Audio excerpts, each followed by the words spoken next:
快樂可以好簡單，就由一個波、一塊球拍開始。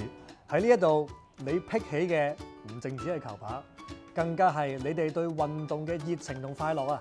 而家 Pick and Match 成立緊一個 Pick and Match 嘅 Junior Team，咁所以都同一班好有潛質嘅 Pickleball 嘅小球手練過波啊，打過波。我覺得由佢哋第一堂可能去到第3、4堂嘅時候咧，佢哋嘅耐性同埋佢哋嗰個 focus 嘅專注度係睇到好明顯咁樣係有一個好好嘅進步。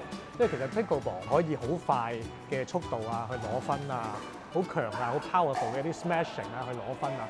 咁但係其實有一個好重點，我覺得 Pickleball 係需要非常之多嘅耐性。你哋準備好未？準備好。好啦，開始。其實打 Pickleball 好容易嘅，個動作好簡單，好似揸住個波拋過去咁樣嗱，1、2、3咁樣。如果再加埋大拍咧，就係咁樣啦，1、2、3，咁就打咗過去咯。不如你哋試下，無論幾多歲，只要你願意嘗試，我相信 Pickleball 都可以俾到快樂你哋啊！好嘢！